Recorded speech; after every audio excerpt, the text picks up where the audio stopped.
Hello, my name is Alvin Johnson. Today is the 1st of April 2022. I am an aerospace science instructor at Royal High School in Simi Valley. All right. So if you could please begin with telling us where you were born. I was born in Okinawa, Japan.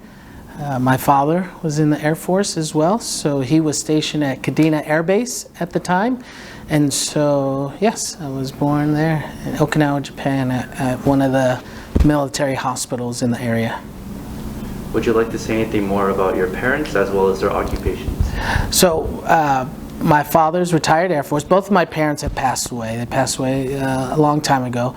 My mother passed away 16 years ago, and my father passed away when I was 13, so a long time ago. So my father was from Charlottesville, Virginia. He joined the military during the Vietnam War, and so he went through all of those things military members go through, being African American and the separation of the forces then and the civil rights movement. So he really paved the way for other people to serve. He was a personnelist when he was in. And then my mother, she's from Baguio City in the Philippines, and she was a homemaker. She raised us. So that was probably a harder job than my dad's job. So, and she raised us mostly as a single parent after my father passed away. So, yeah. Did you have any siblings? And if you do, did they serve in the military as well? I do. I have 3 older brothers. My oldest brother, he lives in Kansas City. He did not serve in the military, but then my brother that is 5 years older than me, Larry Johnson, he served 1 term in the U.S. Army. And then I have a brother that's 18 months older than me, Ray Johnson, and he served in the Army as well. 1 term. They both did 1 term, so I'm the only one that made it a career. When you were interested in joining the Army or the service or the Air Force, what were your parents or siblings' reactions like? I think they were excited for me because I made this decision my senior year in high school. I was living on Edwards Air Force Base, and it was kind of in the middle of nowhere there, and so I call Edwards or Lancaster, California home, and I knew I wanted to get out of there, out of that lifestyle there. So I joined the military, and I was in the delayed enlistment program. I signed up January of my senior year, and I didn't actually go to basic training till a year later, so I spent a year in the delayed enlistment program. What primary and secondary schools or colleges did you attend? Let's see, so for undergrad, I went to Southwestern College. It's a school in Kansas, so I finished up there online. I did that program. I have my bachelor's in human resource development. And then after I retired from the military, I went to grad school, and I got my master's in business administration with a focus in human resource management, and I got that from the University of Phoenix. Did you hold any jobs before you entered service?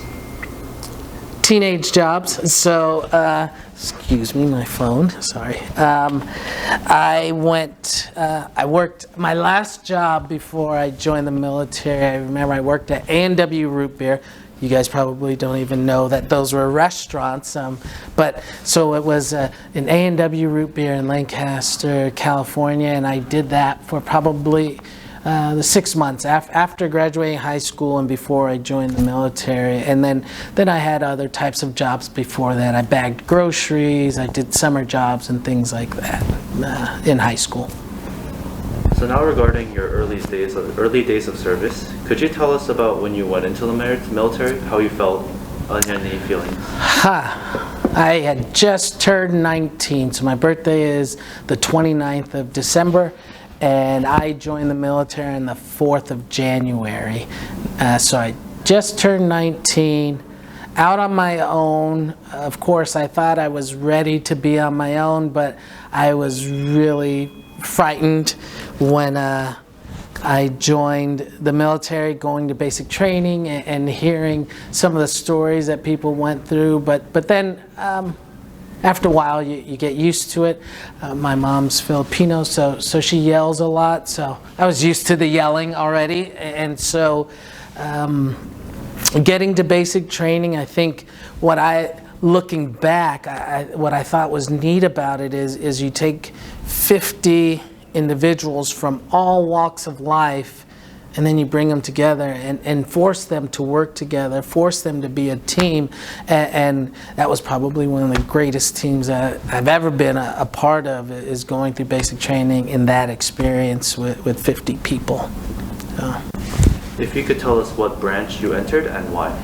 I joined the Air Force, like I mentioned earlier. My father was in the Air Force. I grew up on an Air Force base, and so really no other branch of the military. I never even entertained any other branch besides the Air Force. Do you happen to have any vivid memories of your time training or in school, like maybe some memorable ones or some bad ones? I just call them all memories. I don't know if they're good or bad. They're memories. So let's see. I remember in tech school, so at this point I had been in the military about 2 months, and then you get to your training, and I remember they taught us all about chemical warfare agents and things like that, and I heard about the gas chamber, and then they said, oh, on this day on the training schedule you could see we're going to go in the gas chamber. So I remember going into the gas chamber that day. That's something you never forget, going in there, being exposed to that. But I did public health. Well, back then it was called Environmental Health Services, and I was on a decontamination team. So we had to learn the effects of that so that we're able to treat patients. So that was memorable, I guess you could say. I came in during Desert Shield and Desert Storm. So I came in January 1990. All of that started the summer, my first summer in the military, probably July, August of 1990. So I remember thinking, I came in to go to college. I came in to travel. I didn't come in for wars, because we were in the middle of the Cold War, if you look back in your history books, and that kind of all ended December of '89, and then everything rolled after that. And so I remember thinking, wow, I could actually go to war, and thinking, well, that's what I signed up to do, joining the Air Force. So. Given your time in training, was there any particular instructor or instructors that stood out to you that you remember today? Any of my instructors, let me think.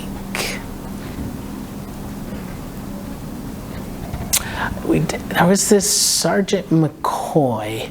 I don't know if you remember that, the story about the Hatfields and the McCoys?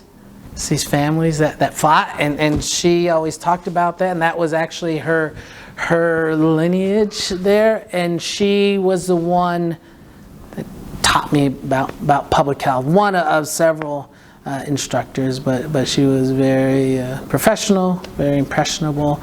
And then I had mentors later on, but thinking back in my early training, she was one that taught me how to be a public health technician.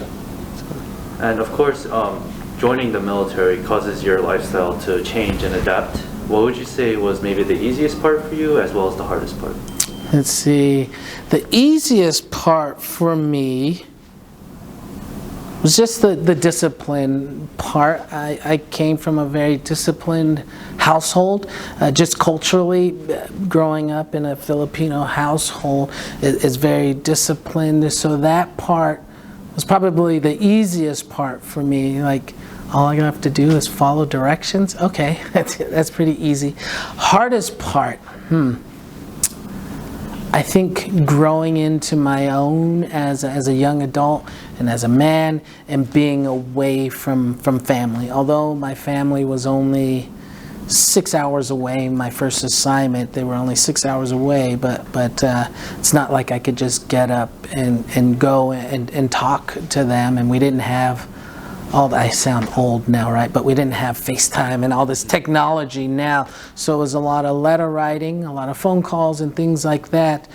So I think being away from family and growing into my own is what maybe the hardest part of it. For wartime service, where exactly did you serve for your wartime? So war, like I was saying, Operation Desert Shield, Desert Storm, that started my first summer in. I didn't deploy. I was on a decontamination team then, but they deployed other decon teams. But then in 2000, when I was stationed at RAF Lakenheath in England, I deployed in support of Operation Allied Force, and that was the Kosovo operations. And so that must have been March of 2000 when they were getting Milosevic out of his ruling, and so I was in a support role in Germany, and then from Germany we were stationed at Sembach Air Base. We did some work at headquarters, which is at Ramstein Air Base, and then we went downrange to San Vito in Italy. It's a base in Italy. And so my job as a public health technician was to gather disease statistics and to make sure that everyone's following the proper procedures to stay healthy once they got to their deployment and throughout their deployment. So I did a lot of disease trend analysis to make sure that the troops were staying safe, gave a lot of briefings. So it was a support role, mostly from Germany, but we did go downrange to San Vito when they brought in some troops there to do site surveys to make sure that the base was safe to bring, it was Army troops that they were bringing in. So. What kind of friendships and camaraderie did you form while serving in the field? A lot. I still keep it. What's great about social media now is that I'm able to keep in touch with a lot of my friends. Let's see, gosh, there's so many. I've been in weddings. I've been best man in part of some weddings because of my military connection with these friends. My very first roommate when I was in tech school, Kevin Richards, we're still friends to this day. I have another friend. I just got an email from him yesterday. We taught together when we were both in the military, but he's retiring now, so I got an invitation to his retirement ceremony. Last summer, one of my friends that I was a first sergeant with went to his retirement ceremony. So yes, a lot of friendships were forged because of the connection that we have. A lot of times when everybody's in that same position, that they're away from home, so this becomes family, and so some of those people I still keep in touch with. So during war times, how did you stay in touch with family and friends? So then, that was my only deployment in my career, and I was a fortunate one because I had access to everything, telephones. It was really, since it was overseas, you really had to time the phone calls because of the time difference and obviously how much it costs to make a phone call. So I had phone calls and email. And sometimes we'd actually write letters, but then email was really the new thing then, and so we used a lot of email. Yeah. Do you recall any particularly humorous or unusual events? Every day, probably, so, doing something funny. I think that's how people pass the time is through humor, so nothing in particular comes to mind, but I think that was just a coping mechanism at times to joke around, and people find a lot of things to joke around about, whether it's just playing practical jokes on people to make the time pass. I know a lot of people would get hats, wet people's hats, and then throw it in the freezer. And then at the end of the duty day, they'd find their frozen hat in the freezer. And so they would do things like that.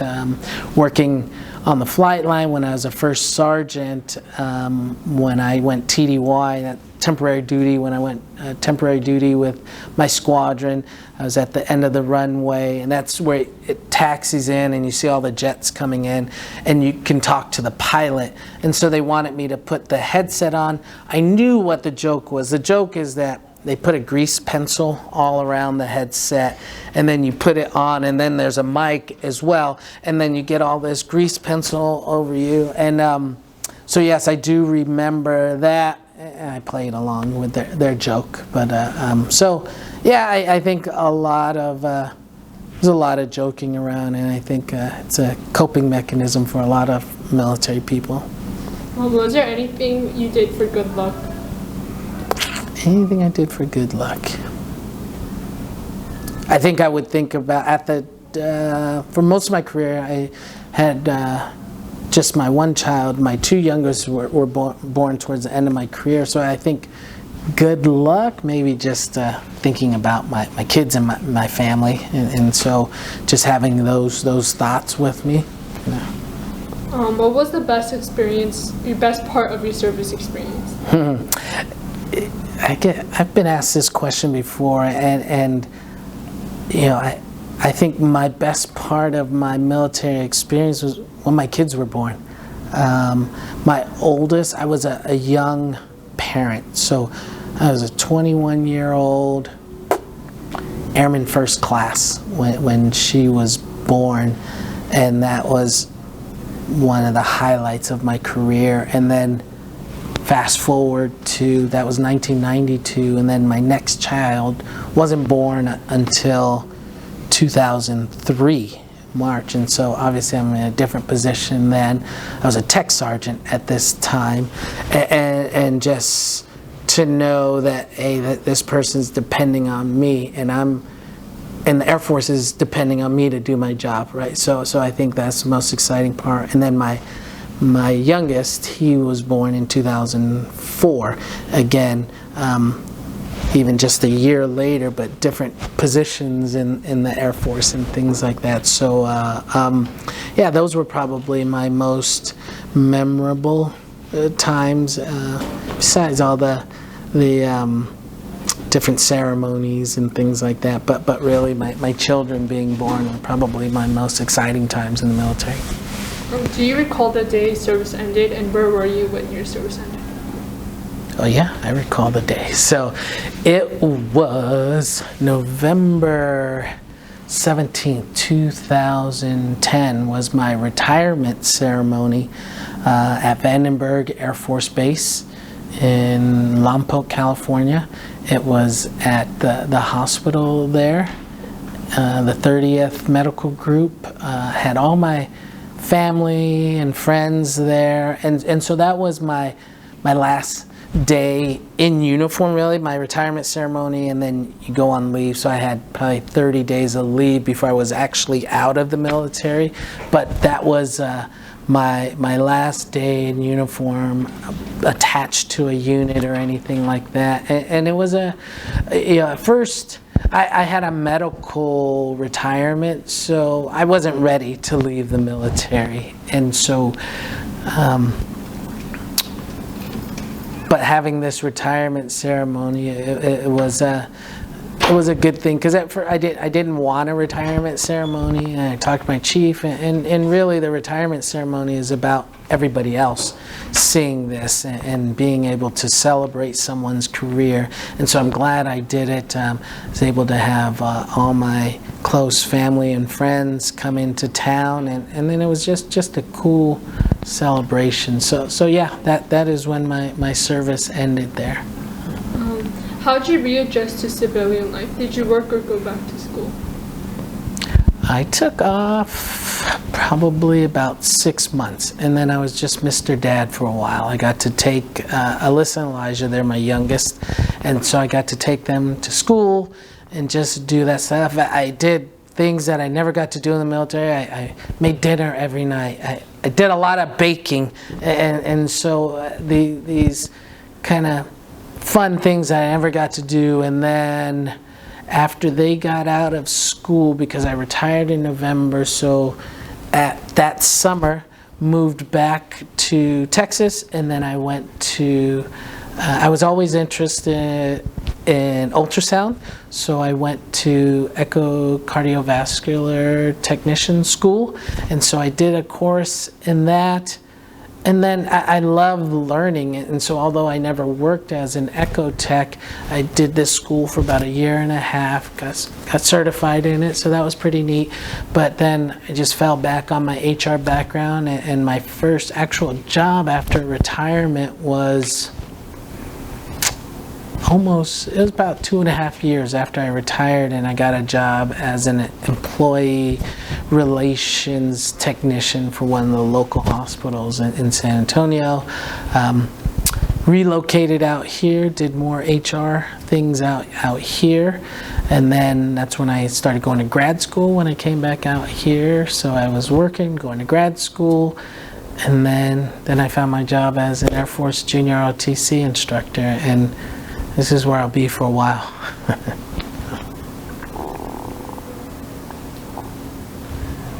So regarding reflections, how would you say your overall military service experiences affected your life? I wouldn't change a thing. A lot of people say, oh, go to school. I did my school while I was in. I think it made me grow up. It made me think about others more so. I think I did honor guard when I was at my first base. And when I joined the military, I wasn't this patriotic young man or anything like that. I just didn't want to be in Lancaster anymore. And that understanding what it means to put the uniform on came later. I think I realized that when I did honor guard my first 3 or 4 years, and to do a funeral and pay last respects for an active duty member, you really realize what that U.S. Air Force tape means, because a lot of times we would go to these small towns and do these military honors for this veteran or an active duty member who's passed away, and a lot of times that would be the last time their family would see anybody from the military, so from the Air Force specifically, and so it means a lot. And so I think that started then in understanding what giving back really means, what giving back to your community, and appreciating people, right, and just being a good person. I think reflecting back, that's what the military has done to me. I've been able to work with people from all walks of life, right? And it all boils down to just being a good person, not what political affiliation you have, what race you have, what's your orientation. Any of that stuff doesn't matter. Just if you're a good person, and I think I really learned that in the military. So. Given your experiences and now your passion as an AFJROTC instructor, is there any message you would like to leave for future generations who will maybe hear this interview?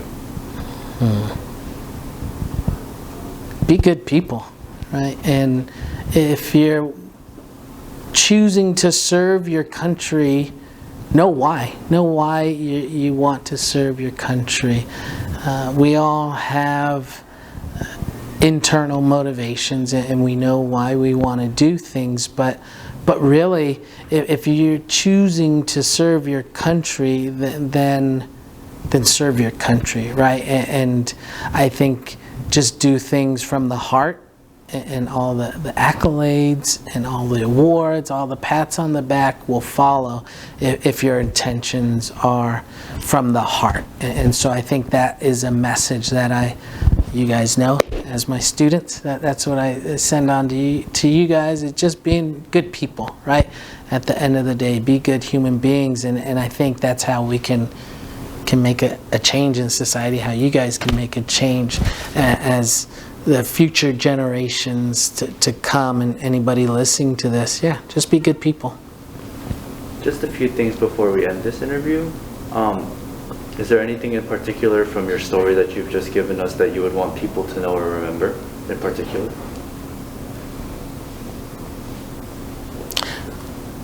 I think, well, I hope I did my part, right? You know, there's so many thousands of people that serve, there is, and so I was one of those many thousands, if not millions of people that chose to serve, but there's a lot that don't choose to serve also, and so I hope I did my part. I hope I made my mark on someone's life, right? And that I instilled something in my subordinates that was instilled into me by my supervisor. So, yeah, I think that's what I hope happened.